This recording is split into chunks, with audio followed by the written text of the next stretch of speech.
শিয়াল ও তার মাছ চাষ। একদিন গ্রামের পাশের জঙ্গলে বসবাসকারী এক চালাক শিয়ালের মাথায় একটি বুদ্ধি এলো। সে ভাবল, সবাই মাছ চাষ করে বেশ লাভবান হচ্ছে, আমিও যদি মাছ চাষ করি তবে খাবারের অভাব হবে না। শিয়াল ঠিক করল সে পুকুরে মাছ চাষ করবে, কিন্তু পুকুর নেই, কোথায় মাছ চাষ করবে? সে ভাবল, যদি গ্রামের বড় পুকুরটি নিয়ে নিই তবে আর পুকুর খোঁজার দরকার নেই। সেই রাতে শিয়াল পুকুরের মালিকের কাছে গেল। মালিক ছিল একজন দয়ালু কৃষক। শিয়াল কাতর স্বরে বলল, দাদা, আমি খুব কষ্টে আছি, খাবারের অভাবে দিন কাটাচ্ছি। আপনার পুকুরে যদি কিছু মাছ চাষ করতে পারি তবে আমার কষ্ট দূর হবে।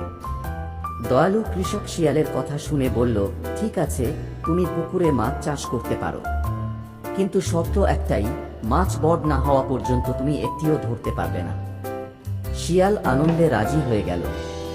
সে পুকুরে মাছের পোনা ছাড়ল এবং প্রতিদিন মাছগুলো দেখতে আসত। কিন্তু কয়েকদিন পর শিয়ালের মনে লোভ জাগল। সে ভাবল, মাছগুলো এখনই দেখতে বেশ বড়, আমি একটু খেয়ে দেখি কেমন হয়েছে।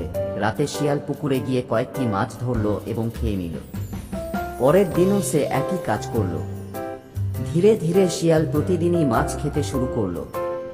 কিছুদিন পরে কৃষক এসে দেখল পুকুরে মাছ প্রায় নেই।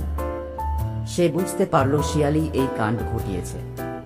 কৃষক রেগে গিয়ে শিয়ালকে বলল, তুমি আমাকে ধোঁকা দিয়েছ, তোমার মতো লোভী আর অবিশ্বাসী কারো সাথে আর কখনো কাজ করব না। শিয়াল লজ্জায় মুখ নিচু করে জঙ্গলে পালিয়ে গেল। সে বুঝল, লোভ আর প্রতারণা কখনো ভালো ফল আনে না।